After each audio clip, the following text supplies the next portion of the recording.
I'm sorry to hear that. Here's a rewritten version. In the midst of our wedding ceremony, a shocking disruption shattered the serene atmosphere. My mother-in-law, with an air of audacity, seized the microphone from my father-in-law mid-speech. Her words cut through the air like a blade. I apologized for my daughter's lack of beauty. The guests shifted uncomfortably as her declaration hung in the air, a bitter contrast to the joyous occasion. I glanced at my husband, hoping for support, only to be met with a chilling smirk. My senses reeled as I struggled to comprehend the sudden turn of events. A voice, firm and resolute, broke the stunned silence. An older gentleman rose from his seat, his actions commanding attention. "Is that all?" he demanded, his gaze piercing.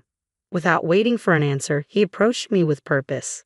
Recognizing him, my husband's expression betrayed a mix of surprise and fear. Before I could gather my thoughts, the man took my arm and ushered me away from the chaos. "Let's leave," he said gently, leading me through the corridors, away from the unwanted spectacle of our wedding day.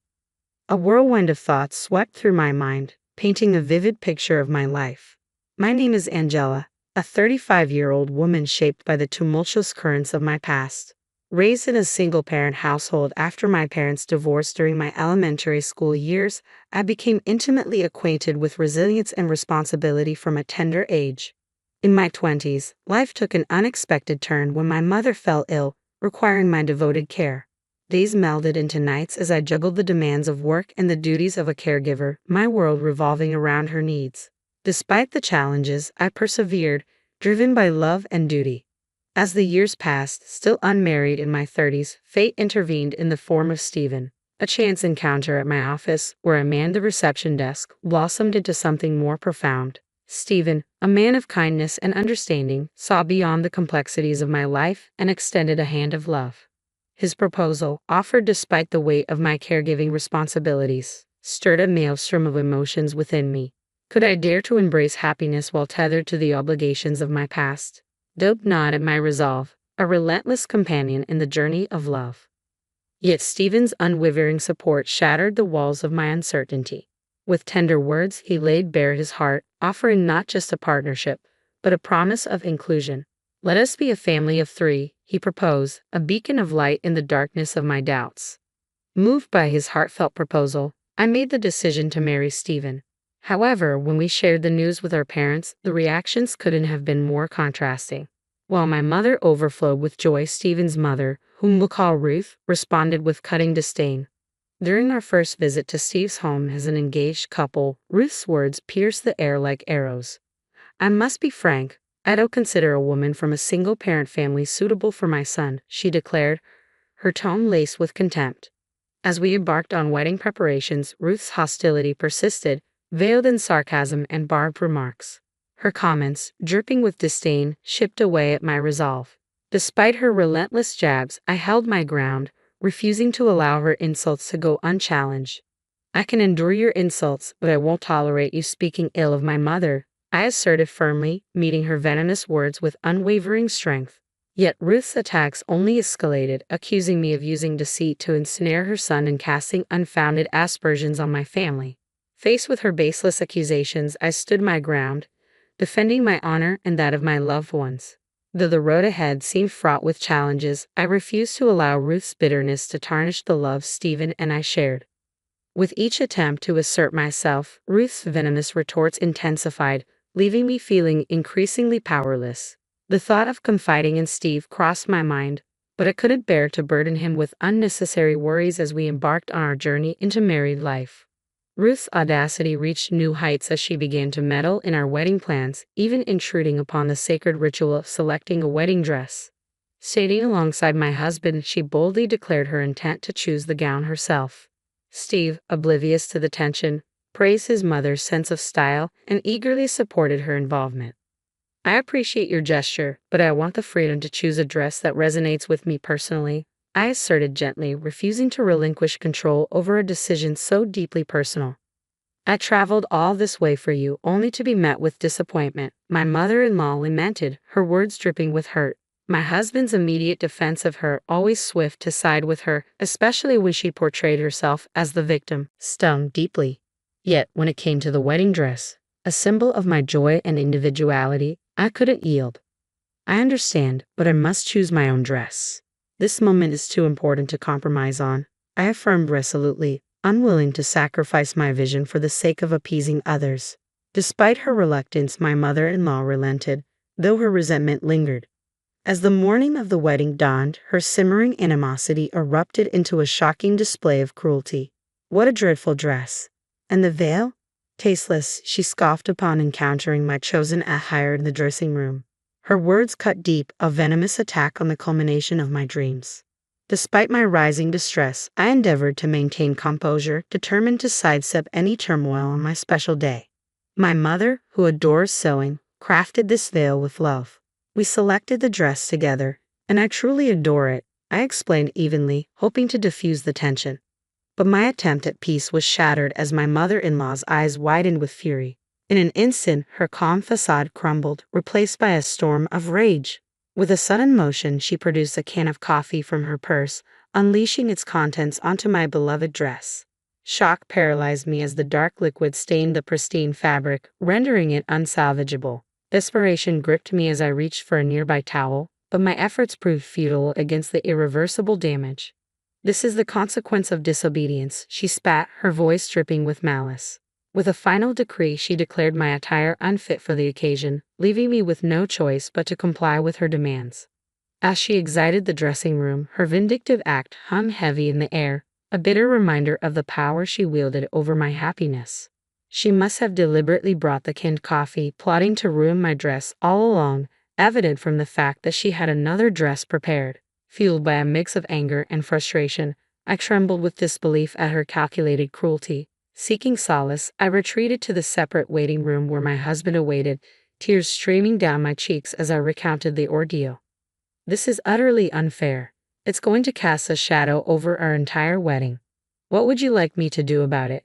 He snapped, his frustration palpable. Before I could finish, he cut me off, his voice rising in anger. His sudden outburst mirrored the venomous intensity of his mother's actions. Stunned by his abrupt shift in demeanor, I recoiled, taken aback by the harshness of his words. Yet just as swiftly as his anger erupted, it dissipated, replaced by a sense of remorse. I'm sorry. I didn't mean to lash out like that. I'm just feeling overwhelmed, he apologized, his agitation evident as he wiped beads of sweat from his brow. Despite his apology, a pang of guilt gnawed at me for burdening him with my troubles on such a momentous day. In an effort to diffuse the tension, I opted to lend an ear to my husband's concerns. You seem really stressed. What's going on? I inquired gently, hoping to offer some support. It's a bit chaotic. The CEO of my company unexpectedly decided to attend our wedding. It's a long story, but basically he heard about our wedding from Steven's boss, who happened to meet him here at the hotel. My husband explained, his voice tinged with apprehension. And to top it off, one of my colleagues fell ill last minute, so they invited the CEO to fill in.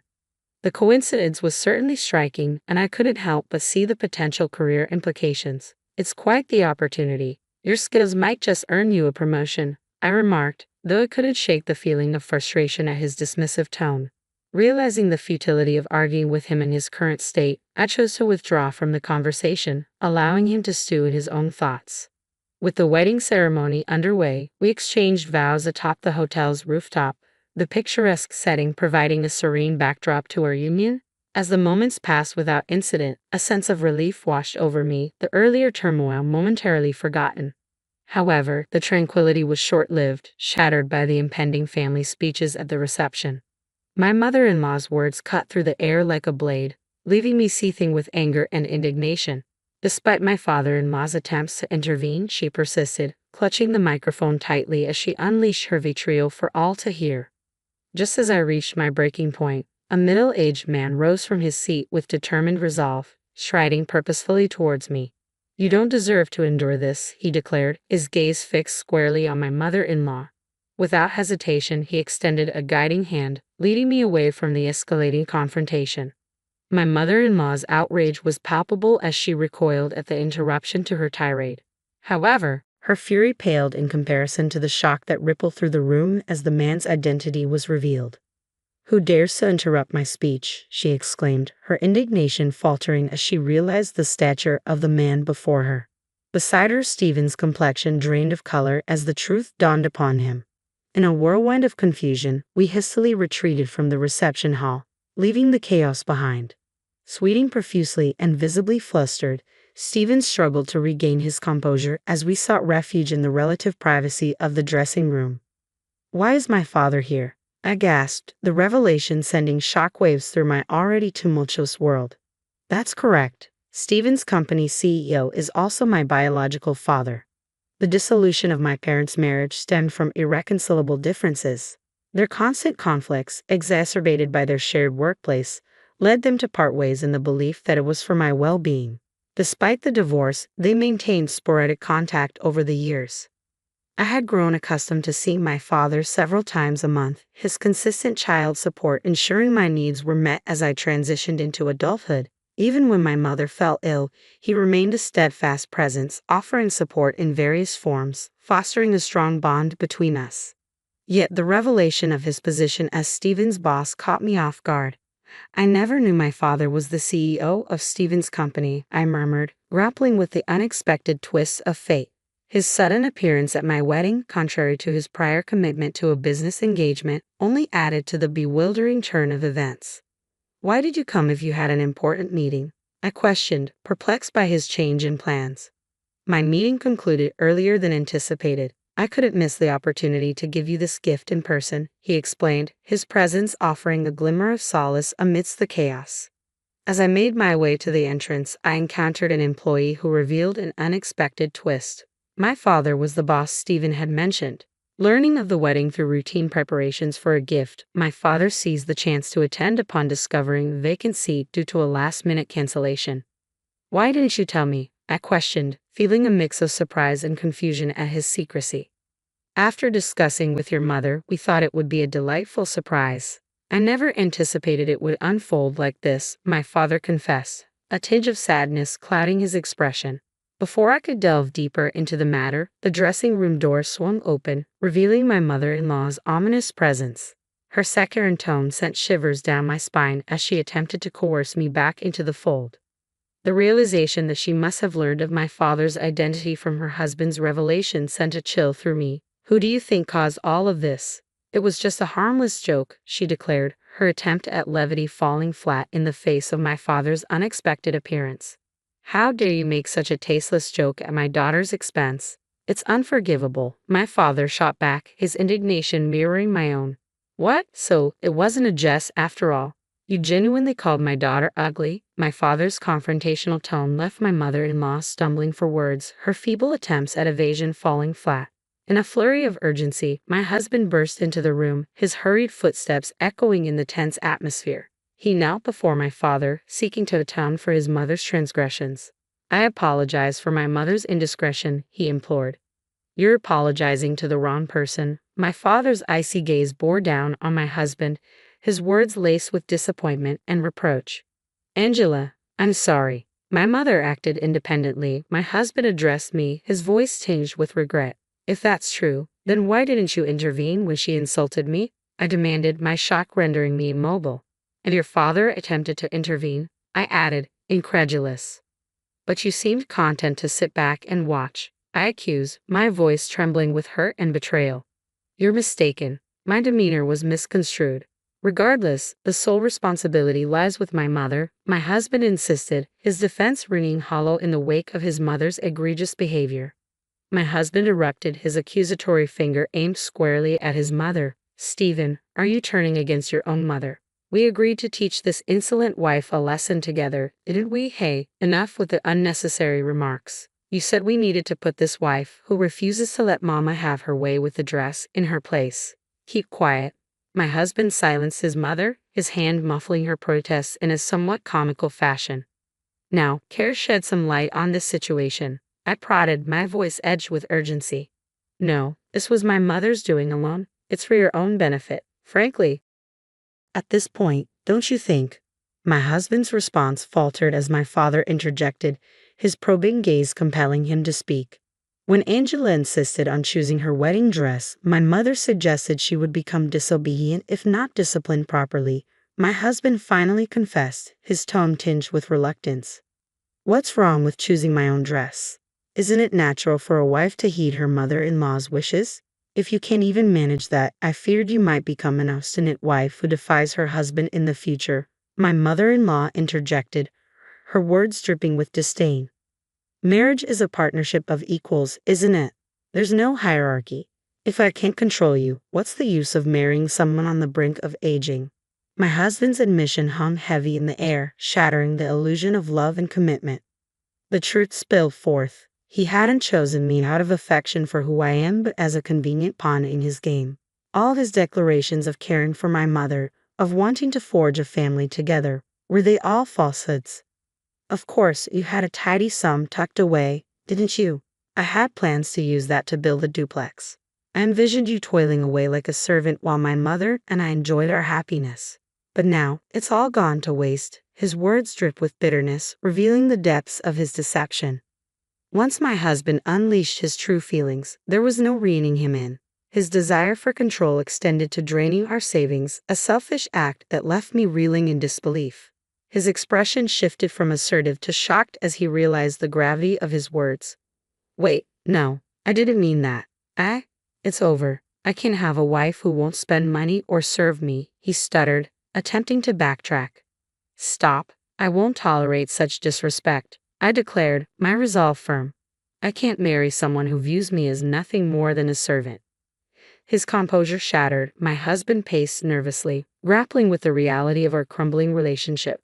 Then, as if struck by sudden clarity, he proposed a feeble solution. But our wedding is today. We can't call it off now, he reasoned, desperate to salvage the situation. I'll handle the guests and their gifts. Since your mother's actions led to this, you'll cover the expenses, I countered, refusing to shoulder the blame for his family's interference. You can't be serious. This breakup is your fault for overreacting to a single incident with my mom, he retorted, his words dripping with defensiveness. All the hurtful things you've said to me, they're all here, he added, pointing accusingly at me. Retrieving my smartphone from my purse, I pressed play, unleashing a barrage of hurtful words in my mother-in-law's own voice. Poor, ugly, harsh woman. Each insult echoed through the room, a damning testament to her cruelty. When did I record all this? I'm not naive, I declared, my resolve unyielding. I'll be seeking compensation for the emotional distress you've caused. I was merely trying to discipline my daughter-in-law. I've done nothing wrong, my mother-in-law protested weakly. If you won't pay willingly, I'll see you in court. Let's see if you'll repeat those words before a judge. This isn't a laughing matter. Realizing the precariousness of her position, my mother-in-law paled, her defiance crumbling. I'll also be reconsidering your position at the company, I added, turning to address my father-in-law. With this final blow, my husband's facade shattered, his resolve crumbling as he sank to his knees. I'm sorry, Angela. Please forgive me, he pleaded, his voice thick with remorse. That's right, Angela. You're already married. You can't just throw it away so easily.